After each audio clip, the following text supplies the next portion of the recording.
por todos os homens, mas existem situações que o Senhor determina não orar. Diz assim: a palavra do Senhor que veio a Jeremias a respeito da grande seca. Anda chorando Judá, e as suas portas estão enfraquecidas. Andam de luto até o chão, e o clamor de Jerusalém vai subindo. E os seus mais ilustres mandam os seus pequenos buscar água. Vêm às covas e não acham água. Voltam com seus cântaros vazios, envergonham-se e confundem-se e cobrem as suas cabeças, por causa da terra que se fendeu, pois que não há chuva sobre a terra. Os lavradores se envergonham e cobrem as suas cabeças, porque até as servas do campo parem e abandonam seus filhos, porquanto não há erva. E os jumentos monteses se põem nos lugares altos, sorvem o vento como os dragões, desfalecem os seus olhos, porquanto não há erva. Posto que as nossas maldades testificam contra nós, ó Senhor, opera tu por amor do teu nome, porque as nossas rebeldias se multiplicaram, contra ti pecamos.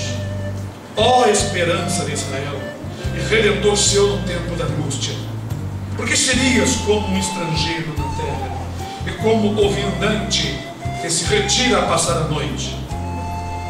Porque serias como um homem cansado, como um valoroso que não pode livrar. Mas tu estás no meio de nós, ó Senhor, e nós somos chamados pelo teu nome. Não nos desampares. Assim diz o Senhor acerca deste povo: pois que tanto amaram o afastar-se e não detiveram os seus pés, por isso o Senhor se não agrada deles. Mas agora se lembrará da maldade deles e visitará os seus pecados. Disse-me mais o Senhor: não rogues por este povo para bem. Quando jejuarem, não ouvirei o seu clamor. E quando oferecerem holocausto e ofertas de manjares, não me agradarei deles. Antes, eu os consumirei pela espada, e pela fome, e pela peste. Então disse eu: ah, Senhor, Senhor, eis que os profetas lhes dizem: não vereis espada, e não tereis fome, antes vos darei paz verdadeira neste lugar. E disse-me o Senhor: os profetas profetizam falsamente em meu nome. Nunca os enviei, nem lhes dei ordem, nem lhes falei. Visão falsa e adivinhação e vaidade e o engano do seu coração é o que eles vos profetizam. Portanto, assim diz o Senhor acerca dos profetas que profetizam em meu nome, sem que eu os tenha mandado, e dizem: nem espada nem fome haverá nesta terra. A espada e a fome serão consumidos estes profetas, e o povo a quem eles profetizam será lançado nas ruas de Jerusalém por causa da fome e da espada, e não haverá quem enterre as suas mulheres e os seus filhos e as suas filhas. Assim derramarei sobre eles a sua maldade. Portanto lhes dirás esta palavra: os meus olhos derramem lágrimas de noite, e de dia que não cessem, porque a virgem, filha do meu povo, está ferida de grande ferida, de chaga muito dolorosa. Se eu saio ao campo, eis aqui os mortos à espada, e se entro na cidade, então ali os debilitados pela fome. E até os profetas e os sacerdotes correram em redor da terra e não sabem nada. De todo rejeitaste tu a Judá? Ou aborreces a tua alma, Sião? Porque nos feriste e não há cura para nós? Aguardamos a paz e não aparece o bem, e o tempo da cura, e eis aqui turbação. Ah, Senhor, conhecemos a nossa impiedade e a maldade de nossos pais, porque pecamos contra ti. Não nos rejeites por amor do teu nome, não abatas o trono da tua glória. Lembra-te e não alunes o teu conserto conosco. Haverá porventura entre as vaidades dos gentios alguma que faça chover? Ou porém os céus dará chuvas? Não és tu somente, ó Senhor, nosso Deus. Portanto, em ti esperamos, pois tu fazes todas estas coisas. Amém. Glória a Deus.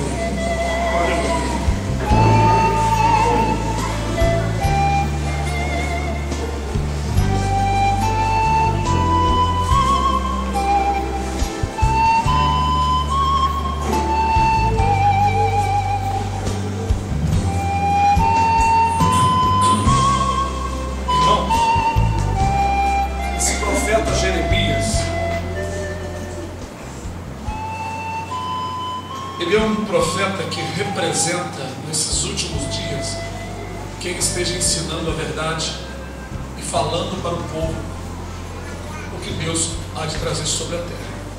No entanto, Jeremias enfrentava uma situação muito difícil. Havia também em seus dias falsos profetas, profetas que profetizavam paz ao povo. Enquanto isso, Deus estava já chorando. O Senhor disse que ia derramar suas lágrimas, porque via que o inimigo e o mal vinha assolar a terra na sua época. Mas o povo inclinavam-se a ouvir a maioria dos profetas que não falavam a verdade, porque tanto o povo queria ouvir coisas boas, quanto os profetas, para serem aceitos, falavam coisas agradáveis ao povo. Geralmente todos nós não gostamos de ouvir palavras de repreensão, só gostamos de palavras de lisonjas. Adoramos ser lisonjeado, é ou não é? Quando uma irmã faz uma comida, alguém chega e diz: puxa, está uma benção esta comida está bem temperada. A irmã fica logo feliz. Mas diz a verdade para a irmã que a comida ficou sem sal, que o arroz não tem sal nenhum, ou que algum gosto de sabão está na comida. Logo vai ficar triste. Então as pessoas de comum não gostam de ouvir a verdade. Às vezes as pessoas, para agradar a outra, não dizem a verdade, né? Algumas acham que é fora de ética você repreender publicamente o povo falando a verdade. Mas aquele que ama manifesta a justiça. Aquele que ama manifesta a justiça. Jeremias, ele amava a Deus e amava o povo. Quando o Senhor disse que iria entregar o povo para 3 tipos de males: espada, guerra, seca, fome. Vindo seca vem fome, irmão, vocês sabem muito bem disso. Doenças, peste. Nós estamos vendo essas coisas encadear aos poucos. Brevemente, não sei se vai ser depois que a igreja for tirada da terra, haverá a 3ª guerra mundial, como está predito no livro do profeta Ezequiel, no capítulo 20, que diz que a espada iria se dobrar até a 3ª vez. Isso foi falado muito antes de ter a 1ª guerra mundial, muito antes de Jesus vir ao mundo. E disse assim a profecia, que quando ela se dobrar a 3ª vez, claro, né, ela não ia voltar mais a fazer esta obra de guerra. 3 vezes. Então o Senhor apontou 3 grandes guerras notáveis durante todos os séculos. Nós sabemos que já houve muitas guerras em Israel, né? Por exemplo, no tempo de Nabucodonosor, Pérsia, Roma. Mas a primeira guerra, chamada Guerra Mundial, envolveu muitas nações, envolveu muita gente. A segunda também. E a 3ª será uma coisa pior, porque vão usar um armamento poderosíssimo e armas que estão ocultas. Mas vamos voltar à palavra do tempo de Jeremias.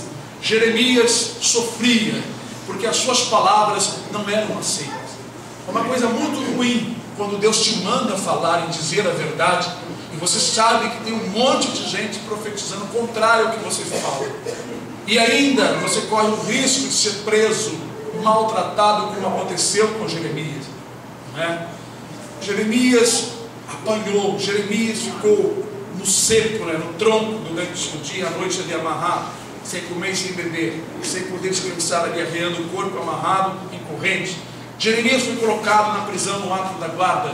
Jeremias foi jogado num poço onde não havia água, só lama. Ele se atolou naquela lama podre lá dentro, não é? Até que um piedoso servo de Deus, chamado Ebed-Meleque, pediu, né, muita súplica ao rei que não deixasse dele, porque ele iria morrer ali.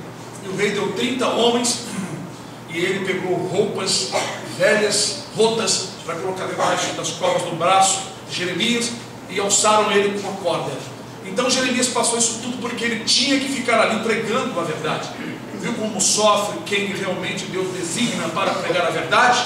Por isso que a maioria dos falsos profetas, ou seja, a maioria desses profetas que são falsos, vamos dizer assim, preferem falar palavras para agradar vocês, agradar a maioria, porque sabem que serão aceitos. Mas também a sentença não vai tardar. O Senhor disse aqui que todos aqueles profetas seriam passados ao fio da espada, morreriam à míngua. E Jeremias intercedia muito pelo povo, orava muito pelo povo. Jesus, quando orava pelos discípulos, no capítulo 17 do livro de João, do Evangelho de João, Jesus, em certo momento na sua oração, disse: Pai, eu não rogo pelo mundo, mas eu rogo por aqueles que me destes, e por aqueles que hão de crer na sua palavra. Aleluia.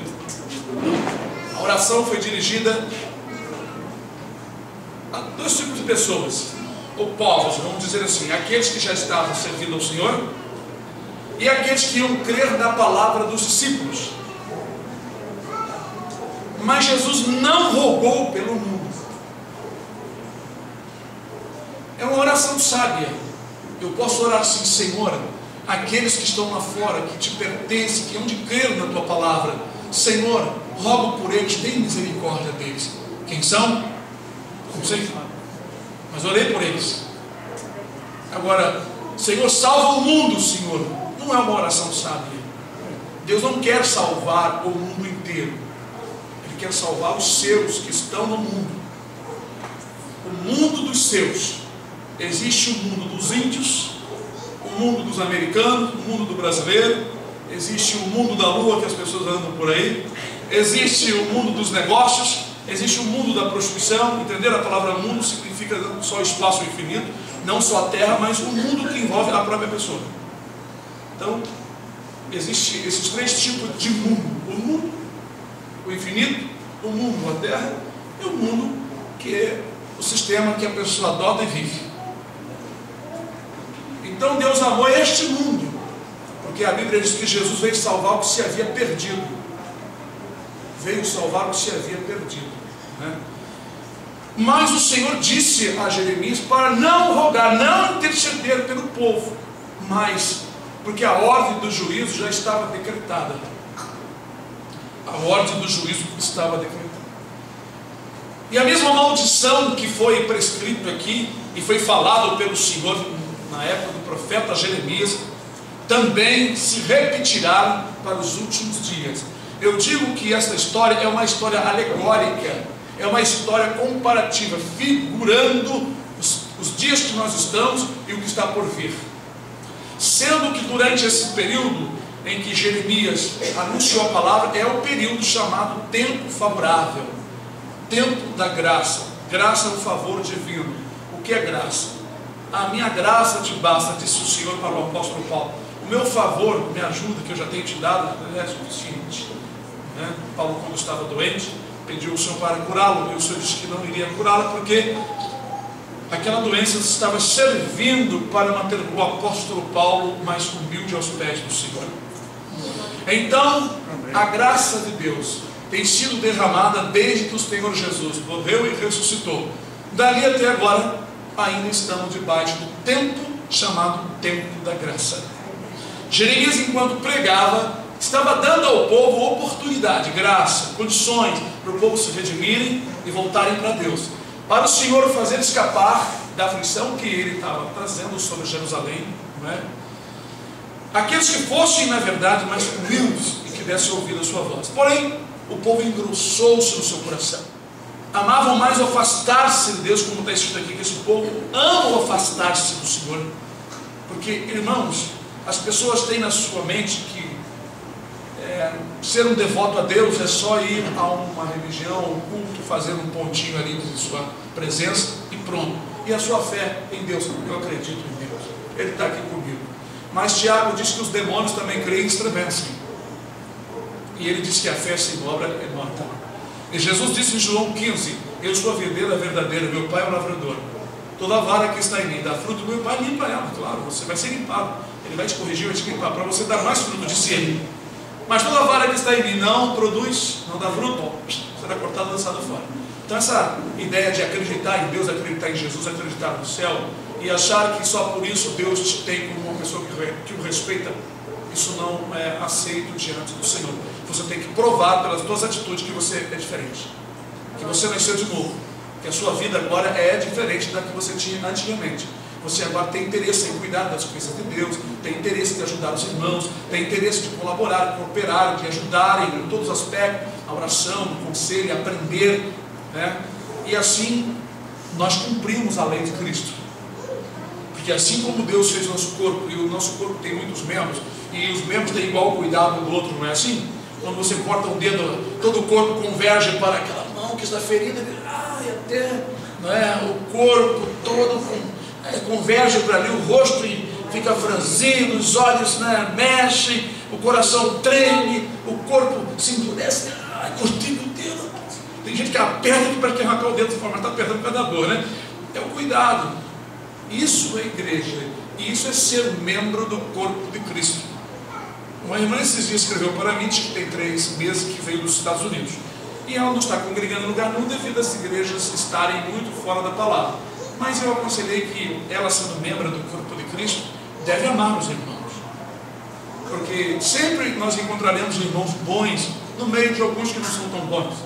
Então nós temos que nos confraternizar, procurar nos unir com eles, para uns ajudar o outro. Os ímpios parecem muito unidos, mas muitos deles na hora da guerra um para um lado, outro para o outro. O povo de Deus sempre procurou estar unido, ajudando uns aos outros, né? Até no quartel nós tínhamos aprendido isso, que se no campo de combate um soldado fosse ferido e não tivesse morto, né, os outros tirasse ele da mira do inimigo e colocasse no lugar para que ele pudesse ser atendido, né, e não continuasse atirando e deixando o seu amigo morrer, né? Então nós aprendemos isso na palavra de Deus, que os membros tenham iguais cuidados uns dos outros. Os cuidados são iguais. E assim nós cumprimos esta lei de Cristo.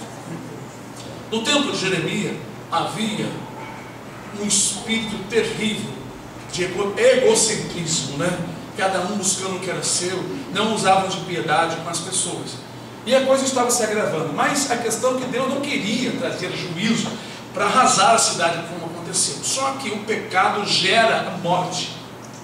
Deus é fiel e é justo. Se você tem a concepção que Deus é sempre bonzinho, está certo. Mas a bondade de Deus é punir o pecado. A bondade de Deus é extinguir o mal. Isso é bondade, isso é amor. O amor de Deus é fogo para consumir as coisas erradas. Por quê? Tirando o pecado, tirando os demônios, tirando os errados, os bons vão viver livres. Isso é bondade de Deus. Seria a bondade de Deus manter pecadores afligindo aqueles que são inocentes, são justos? Seria a bondade de Deus deixar pessoas praticando injustiça contra o seu irmão e não eliminando esse indivíduo? Ora, quem fez as almas tem o mesmo poder de fazer e desfazer. As pessoas acham que Deus no Velho Testamento era muito mal. Mal coisa nenhuma, as nações pertenciam a Ele. Ele é dono do inferno, do céu, da terra, das galáxias, dos povos. Ele é dono de tudo, Ele faz o que Ele quer. Como Paulo escreveu em Romanos 9, não depende do que quer nem do que corre, mas de Deus que se compadece. Ele faz o que quer. Está estabelecido algo, vai ser o que Ele quer. Ele não respeita a opinião de ninguém. Deus não respeita a opinião. Ele ouve, mas não respeita. Porque a Bíblia diz que Deus não respeita a aparência do homem. O que vai prevalecer são os seus estatutos, o seu juízo que Ele mandou. Mesmo que os homens matem os seus filhos, mas vai prevalecer a palavra. Porque ele diz em Jeremias capítulo 1: eu velo pela minha palavra para fazê-la cumprir. E nós sabemos que o Senhor vai repetir esse texto que nós lemos nos dias de hoje. Está chegando o momento. Quem ficar na terra será assolado com esses 3 gêneros de males, além da invasão: com a fome, com guerra e peste. Vocês sabem que após a guerra, irmãos, acontecem muitas coisas ruins. Doenças não são controladas porque guerra destrói muitas fábricas, muitos remédios, um monte de coisa. E as doenças proliferam. As doenças se espalham. As doenças alcançam um nível muito maior do que antes, porque alimentos são destruídos, águas potáveis são contaminadas. Então as pessoas perdem, a sua defesa imunológica, e aí elas proliferam. Então, irmãos, isso está já começando a acontecer. Está começando a repetir isso em nossos dias. O Senhor vai trazer seca, falta de alimentos, falta de remédios e recursos. O povo se verá imprensado. Nós lemos aqui que o profeta expressou uma palavra como se o povo estivesse gemendo e reclamando: ah, Senhor, pecamos contra ti. As pessoas só vão reconhecer os seus atos, os seus erros, a sua soberba, depois que o Senhor trouxer a aflição. Mas só vai reconhecer quem ficar na grande tribulação. Do povo de Deus, 80% ficará na grande tribulação. O povo ficará na grande tribulação. E nós sabemos que o Senhor tem confirmado essas palavras. Mas aí vem a pergunta: como escapar disso tudo? Como escapar? Nós vemos aqui que o povo tinha recebido de Deus palavra dos profetas, principalmente de Jeremias, para que eles mudassem a maneira errada de viver. Tinha gente que comprava o terreno do pobre, depois a casa dos pobres, depois comprava os filhos do pobre, por último não sobrava mais nada, comprava o próprio pobre com a sua mulher. Sendo que na lei, Deus tinha dado ordem para que os israelitas não fizessem assim com seus irmãos, e não tratassem eles como estrangeiros, mas eles tratavam muito dos seus irmãos como escravos.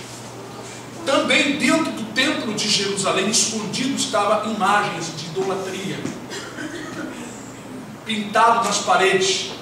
Tinha também guardado cavalos, que eles adoravam, imagem do sol, as mulheres também adoravam. E o Senhor disse que ia trazer duro juízo. No entanto, Deus não mostrou para o profeta Jeremias isso.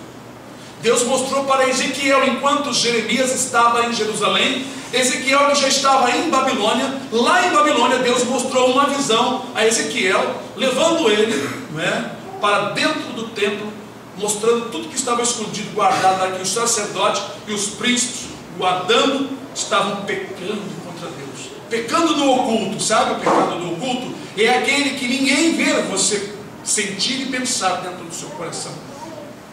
Porque nós somos um altar, nós somos casa de Deus. E às vezes dentro das nossas casas, da nossa alma, do nosso espírito, há pecados ocultos que você realmente esconde e as pessoas não podem ver, mas o Altíssimo tudo vê.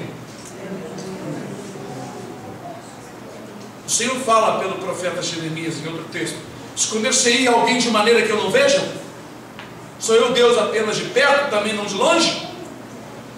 No livro de Hebreus diz que todas as coisas estão patentes aos olhos de Deus, estão visíveis, nada escapa.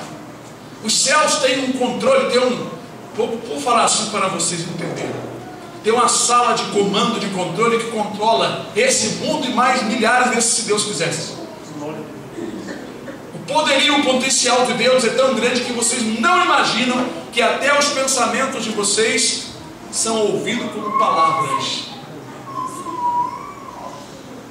E Deus entende cada um. Então o Senhor Deus, Ele está nesses últimos dias já sentindo a tristeza, a dor. Jesus já está chorando na sua alma por saber que a maioria do seu povo irá sofrer os flagelos que estão para desencadear o mundo. Estamos diante de pessoas que não têm amor pela humanidade. Estamos diante de pessoas que estão perdendo o amor por se multiplicar a iniquidade. E isso foi predito, foi dito por Jesus há quase 2000 anos atrás.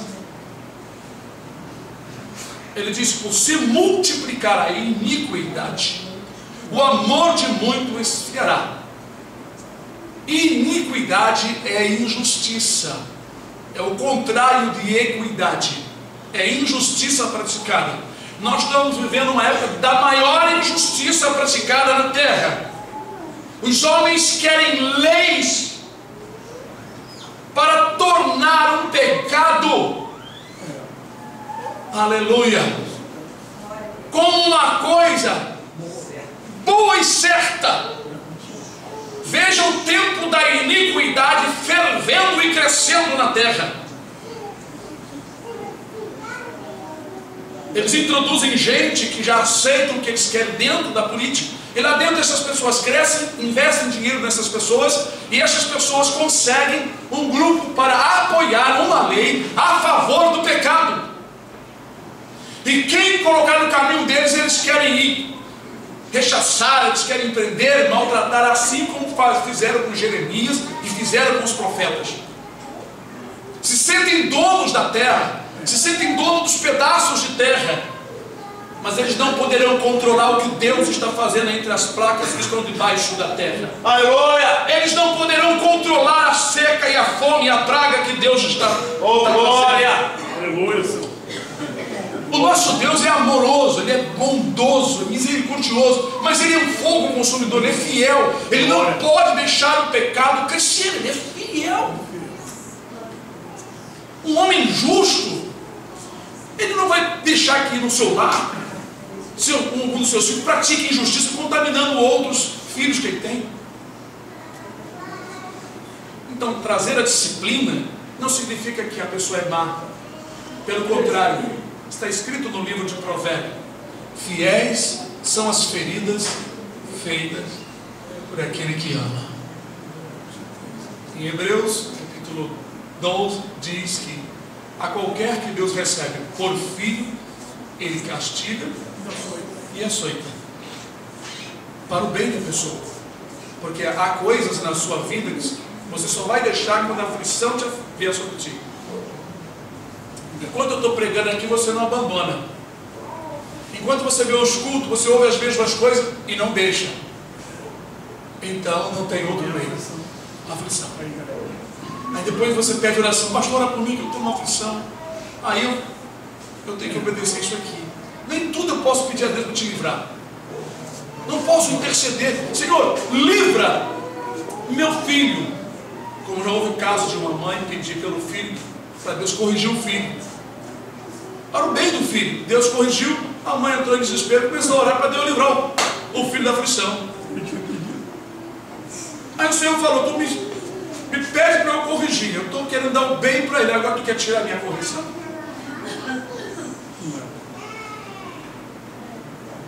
Então nossas orações têm que ser sábias. Jeremias, ele se deparou com uma palavra tremenda. O Senhor disse que traía essas coisas ruins, mas ele disse: mas Senhor, mas os profetas estão dizendo, Senhor. Ele disse, o Senhor, que ele ia trazer a praga, a fome, a seca e a espada. Mas Senhor, era só ele pregando que Deus estava mandando. Mas a maioria dos profetas estavam pregando paz para o povo. Mas os profetas dizem: não vereis espada, não vereis fome, não vereis mal nenhum. Aí o Senhor falou para ele, então o Senhor disse, os profetas profetizam falsamente em meu nome. Outra coisa, para que a profecia ela tenha valor, olha, irmão, Deus me mostrou. Na internet está cheia agora de revelações, tem que ter muito cuidado. Aquelas que não batem pela escritura, a pessoa pode ter visto um anjo na sua visão, é coisa de demônio. Os demônios aproveitam para confundir o povo, porque eles entram nas revelações, da revelação, aparecem como um anjo de luz e vão enganando as pessoas, porque toda a revelação que não está de acordo com a palavra de Deus, eu não tenho que aceitar e crer. Agora, só que as pessoas têm facilidade de aceitar, porque o que dá autenticidade, o que valoriza essas revelações, essas pregações, primeiro, a posição que os indivíduos estão, a fama na mídia, e se encostam no Senhor dizendo: Deus me revelou. Deus me revelou. Aí fazem o povo acreditar, colocando o Senhor. Por isso que ele diz: profetizam falsamente em meu nome. Em meu nome, alegam que foi Deus que revelou. Como uma pessoa colocou na internet a sua visão cheia de detalhe, maravilhosa. Você vai ouvindo assim, parece até que você está voando. Aí diz que viu o diabo no dia do juízo sentado lá para ser julgado. Falou: opa, falou. Aí um outro cidadão me escreveu, porque eu coloquei um comentário, ele me escreveu querendo me dar uma aula de moral bíblica. Eu disse: meu amigo, lê isso aqui. Não vou nem falar nada contigo, só vou falar isso aqui, lê isso aqui. Porque o príncipe deste mundo já está julgado. Então a palavra é mentirosa e a palavra da revelação é verdadeira. Eu fico com a palavra do Senhor. Glória! Graças a Deus tenho força suficiente para crer o que está escrito na palavra. Irmão, pode até me aparecer uma visão, como disse Paulo, ainda que desça um anjo do céu. Imagine se isso acontecer visivelmente. Foi isso que aconteceu com a igreja dos mortos. Dos mormos. Jesus apareceu em determinada época, não sei se foi, não lembro o lugar, se Inglaterra, Estados Unidos, épocas remotas antigas. Jesus apareceu de dia para eles, assim. Aí um monte ouviram, as pessoas estavam trabalhando, ouviram a mensagem, ele falou, e depois eles viram novamente Jesus indo para o céu. De dia, em pessoa, em carne e osso. Eu acredito muito, mas há muita gente que crê. E eles, além da Bíblia, eles têm um outro livro. Eles têm um outro livro, que é o livro de regra deles. E tem outras coisas terríveis dessa religião, como ela foi fundada. No início, todos os homens podiam ter 3, 4, 5 mulheres. Está na internet, vocês podem procurar. Agora é que parece que tem 2 facções dos mortos. Doutrinas de demônios, mas profetizam falsamente e dão comida para o povo. 2 coisas que o povo gosta: alimento e falar bem. Profetizar coisas boas, porque eles fazem muito esse trabalho social de caridade e ajudam bastante. Isso põe muitas pessoas pela boca e pelos olhos. E encostam no nome do Senhor: Igreja de Jesus Cristo do Santo dos últimos dias. Olha que palavra bonita, hein? Igreja de Jesus Cristo dos Santos dos últimos dias. Essa é a mulher alvoroçadora, que seus passos vão se firmar no inferno. Falam de Jesus? Falam. Igual os espíritas. Falam da palavra de Deus? Falam. Igual muitas religiões usam os textos aqui. Até a igreja dos pelados lá nos Estados Unidos usam a Bíblia. Todo mundo nu, completamente nu, em público, fazendo um culto a Deus. Deus com D menor. Imagine nós nesses últimos dias rodeados que nós estamos de falsos que profetizam em nome de Jesus, em nome de Deus, e uma multidão segue. Quão difícil é transmitir uma palavra de juízo dos últimos dias, que está chegando em um momento em que as pessoas estão rodeadas de boas notícias. Notícias que favorecem os seus egos prometedores, notícias que na verdade desviam seus pensamentos da realidade. Mas vem cá, irmãos, cá para nós. Até os ímpios estão notando mudança, irmãos. Firmas fechando, não só aqui, em outros países também, irmãos. Negócios, parece que muita gente está assim, se dando muito bem. É um grupo se dando muito bem na desgraça dos outros. Mas várias firmas fechando, muito desemprego, não somente no nosso país, mas em vários países o desemprego é grande. O Senhor é que está levando a humanidade a um caos para realizar tudo o que Ele falou e mostrou no passado. Aqui foi um ensaio, sabe? Houve isso aqui no tempo de Jeremias, mas foi assim como, vou dizer assim, uma sombra, não é? Foi uma representação, porque Deus, Ele foi sempre cuidadoso em repetir coisas dos últimos dias nas histórias passadas, no tempo de Noé, no tempo de Ló, no tempo de Jeremias. Esses eventos refletem o que há de acontecer nesses últimos dias. Tanto é que o próprio Jesus diz: assim como foi nos dias de Noé e nos dias de Ló, comiam, bebiam, casavam, davam-se em casamento. Enquanto o povo está gozando, desfrutando o que a terra está produzindo nesses últimos dias, que ainda está fértil, tudo, não digo somente a terra, mas tudo, ou seja, você tem facilidade de comprar isso, trabalhar, arrumar emprego, juntar dinheiro, construir, a tecnologia aumentou, você tem acesso a conhecimento, você aprende um monte de coisas se quiser, tem professor na internet que ensina quase que de tudo, sem pedir nada. As pessoas estão realmente, parece que até obra de Deus, ensinando as pessoas a se virarem, a aprenderem para não ficar dependendo, porque vai vir situações difíceis. Então as pessoas estão aprendendo a fazer tantas coisas. Se você quer aprender a costurar, tem gente que te ensina. Se você quer aprender a colocar no piso, tem gente que te ensina corretamente. Eu já tive analisando. Eu sei colocar o piso no chão. Até adicionei, até acho que parece ser um cristão. Um senhor com a esposa, ele mostra como fazer um piso, fazer uma guarda, né? Tirar os quadros, mostra perfeitamente. Tem outro que mostra como você desmontar o motor do carro. Estamos numa era de tecnologia, de conhecimento, como está escrito no livro de Daniel, que a ciência iria se multiplicar. Mas sim, por outro lado, isso é plano de Deus para as pessoas aprenderem. Nós passamos muitas informações. Nós estamos na época da informação, é a época da informática. Realmente, para quem vai ficar por aí, aprendam a fazer muitas coisas. Aqui, não sei se todos vocês, na hora do arrebatamento, irão. Mas vai ser do jeito de vocês, está pertinho. Falta alguns aninhos. Talvez 2 anos, talvez 3, 4, 5, 6, 7, talvez 10, não sei. Está perto. Então, se você não tem segurança que você vai, talvez você fique. Se ficar, vai ser um caos. O mundo nunca viu o que vai ser. Essas desgraças aqui, por causa do pecado do povo.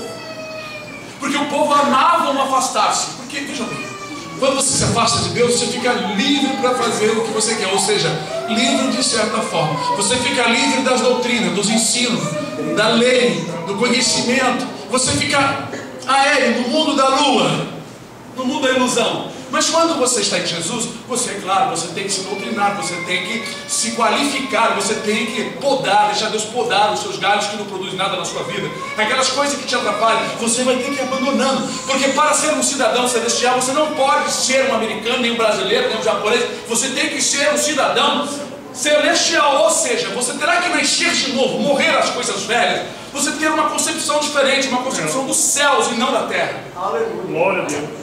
Sua vida tem que mudar, amém. Foi estabelecido, tem que haver a mudança. Disse Jesus: pelos frutos conhecereis. Está estabelecido. Não interessa a fé salva. Tudo bem, a fé salva, mas se você não tiver mudança, você vai para o inferno com a fé. Porque os demônios creem e estremecem. Lá no livro de Tiago, fé sem obra é morta, é morta. Você tem que sentir Deus dentro de você. Você tem que sentir te comovendo em todo o seu corpo. Você tem que ser atraído pelas coisas de Deus. Aleluia. A religião matou muita gente, e tem muita gente morta dentro de religião. A religião moderna, porque a religião da Bíblia era visitar os órfãos nas suas necessidades, as viúvas, compartilhar, ou seja, ter o igual cuidado uns dos outros. Essa é a verdadeira religião. Amar o seu irmão, estar junto com o seu irmão. Agora, imagina uma pessoa que interpreta isso errado. Essa é a verdadeira religião de Tiago. Visitar as viúvas nas suas necessidades, os pobres. Tá vendo, irmão? Eu faço isso. mas não congrega. Então morreu o assunto. Aqui na igreja, você tem que visitar os irmãos. Não pode eu fazer essas coisas e não amar os irmãos com quem eu congrego. Como eu vou congregar nos teus lados? Terá bilhões de gente junto de mim. Se eu não amar meu irmão, eu sou mentiroso em dizer que amo a Deus. João disse isso. Aquele que diz que ama a Deus e aborrece irmãos é mentiroso. Como pode uma pessoa amar alguém que não viu e não amar o seu irmão ao qual ele vê? Que é a imagem e semelhança de Deus. É que coisa boa. Aleluia! Todos os irmãos têm um jeito diferente. Todos os irmãos são amados pelo Senhor. E nós temos que amar os irmãos, amar as crianças, ter paciência com um, ter paciência com o outro. Glória a Deus. Eu não posso me isolar pelas minhas vontades. Então, se uma pessoa realmente ama ou afastar-se do Senhor, é porque não quer conviver com aquele corpo. Imagina se esse dedo falasse, dizendo assim: eu estou enjoado de ficar aqui, eu quero sair daqui. Não só sai não, você é tão bom aqui, a gente passa remédio quando você está doente, mas eu quero sair daqui, tá bem, sai daqui. Aí o dedo vai, sai daqui, pega o dedo e joga fora. O que vai acontecer com aquele dedo? Vai morrer. Está fora do corpo. Porque Deus opera agora pelo corpo, pela igreja, a multiforme sabedoria de Deus. Então o povo amava afastar-se, eles estavam dispersos uns dos outros, tratando um ou outro como coisa ruim. Não amavam a verdadeira revelação, a verdadeira mensagem, amavam as falsas mensagens, amavam a prostituição, amavam o adultério, amavam o egocentrismo, amavam a grandeza, amavam a soberba, amavam o status, amavam ser conhecidos, amavam posições que colocasse qualquer um como centro das atenções. Mas tem gente que ama isto. Por que muitas pessoas querem uma igreja onde tem milhares de carros? Porque quando ele recebeu um dos carros grandes, todo mundo saberá que aquele irmão, não é? Aquele irmão agora foi consagrado a porteiro. Ele recebe ali as pessoas grandes ali, é um carro imenso. É só fazer a propaganda do carro que aquilo entra na cabeça do membro e o membro se sente feliz em ser porteiro. Então ele fica ali como um soldado militar. E ele fica feliz porque todos o notam que ele é o porteiro oficial. Coloque assim uma igreja, levanta uma igreja e coloca assim: porteiro oficial desta igreja, em primeiro plano. Para receber todos que entram, só será uma pessoa muito qualificada. Depois de tanto, pronto. Você faz o requisito de vida, pronto. Vai ter fila, não quero. É isso, irmão. Satanás conhece isso. Desde que ele pecou lá no céu, porque foi ele que fez isso com ele mesmo, querendo ser igual a Deus. Ele sabia que toda a atenção era do Pai. Poxa, também, né? Posso receber a maior atenção. Eu queria isso. E caiu feio, e assim muitos têm caído. Então as pessoas amam essas coisas, e ao invés de olhar o seu irmão, a necessidade do seu irmão, né? Amar ajudar, amar estar junto, amar a poder, puxa vida, fazer alguma coisa. Tem um videozinho que fizeram na internet, assim, lá na Índia, né? Aí todo mundo dirigindo no trânsito, chovendo um pouquinho, aquela chuva enjoadinha, aquela chuva aumentando, daqui a pouco uma árvore, cai uma árvore, com um tronco mais ou menos assim. Aí os motoristas ficaram parados, olhando dentro do carro, estão parados, um de um lado, do outro. Aí de repente um garotinho foi lá, não mexia nem o galho da árvore, né? E daqui a pouco veio um outro pedestre também, tentando, daqui a pouco o pessoal se tocou. Poxa, isso nós temos que fazer. Saíram dentro do carro, entraram na chuva, e todo mundo, aquela multidão de gente tirar a árvore do lugar. Mas precisou, né? Uma criança. Irmão, ajudar é bom. Estar junto com Jesus está de bom.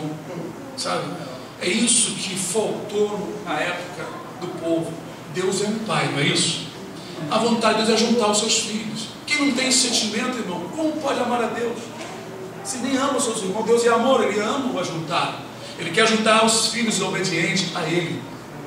E por isso, irmãos, que o Senhor vai trazer aflição nesses últimos dias, por causa da ganância dos líderes, dos falsos profetas. Os falsos profetas aqui, em sua maioria, são os líderes religiosos. Pastores e líderes de qualquer religião que não ensina a palavra, antes mantém aquele estado, a ordem da religião, ao invés de pregar a palavra. Rasga essa ordem da religião, prega a palavra de Deus. Rasga essa coisa aí, esse sistema denominacional, e prega a palavra do Senhor. Usa de misericórdia no necessitado. Leva a palavra, tira do inferno os que estão realmente caindo no inferno. Aleluia. Fala para as mulheres e para os homens sobre a prostituição, sobre o pecado, sobre o adultério, sobre a fornicação, sobre os palavrões. Fala sobre tudo, ensina e dá ensino para que alguns, quem sabe, venham se converter e dar ouvido ao Senhor. Aleluia. Mas tanto uns como os outros estão amando o erro, e o Senhor vai trazer um duro juízo. E além do duro juízo, quem morrer no pecado vai padecer eternamente no inferno. Disse Jesus, onde o bicho não morre e o fogo nunca se apaga. Por isso, meus amados, Deus me deu um hino, um sonho. Até os irmãos vão me acompanhar. Um hino em que eu vi um homem sendo esquartejado. Já contei esse testemunho. Pega o sol suave. E eu ouvia aquele cântico triste de vários homens vestidos de militares que estavam em redor de um outro homem amarrado numa trave. Estava amarrado numa trave e sendo esquartejado por espada. E o hino, a primeira estrofe do hino, a primeira parte do hino, eu escrevi do jeito como foi cantado, do jeito como eu ouvi. No sonho eu sentia minhas entranhas comovidas. Meu interior estava assim mexendo. E eu acordei assim meio apavorado, mas com um hino na minha mente. Eu falei, Senhor, que é isso? E aquela visão ficou gravada diante de nós. E até hoje, irmão, quando eu canto esse hino, eu lembro da visão, do que eu vi, né? E a música no sonho, porque verdadeiramente este hino é um hino profético. É um hino triste, mas é um hino profético, porque verdadeiramente é o que Deus vai fazer, é o que o Senhor vai fazer. Ele me mostrou uma cena na grande tribulação. Essa é a verdade. Ele me mostrou uma cena. Eu vi um cenário, militares fardados com roupas antigas de militares, não é? Na época que os homens usavam espada e não armas de fogo, e ali uma pessoa amarrada e uma pessoa começaram a cortar aquele homem vivo. Segundo o que está determinado, a misericórdia vai se afastar da terra. Quando houver o arrebatamento da igreja, o Espírito Santo será retirado e os anjos também. Então os homens ficarão sem misericórdia. Além disso tudo, além dos demônios que vão entrar nos seres humanos, nós já ouvimos falar, irmãos, que os militares vão receber, se é que já não estão recebendo, um antídoto misturado nas vacinas para torná-los maus, sem piedade. E o chip eletrônico também, dizem, não é? Pessoas que afirmam, pessoas estudiosas, que esse chip eletrônico que vão marcar as pessoas, ele vai causar na mente, no cérebro das pessoas, através de um controle de longe, né? Algo que vai tirar a sensibilidade das pessoas por outra pessoa. Coisas terríveis estão para acontecer, né, irmãos? Aleluia.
para fugir disto, só tem uma coisa: você tem que correr por Jesus.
quanto esse. Quando eu estava numa visão em Jerusalém e vi uma pessoa correndo, desesperado, e eu apontava para o Calvário, lá estava Jesus e os dois malfeitores, e eu cantava essa parte: corre para Jesus e vai a Ele clamar. E eu acordei cantando. Então os dois hinos foi dado em sonhos, que são hinos proféticos. Corre para Jesus. Quer escapar da grande tribulação? Corra para a verdade, para a palavra. Ame os irmãos e entre em concordância com Jesus. Amém? Amém.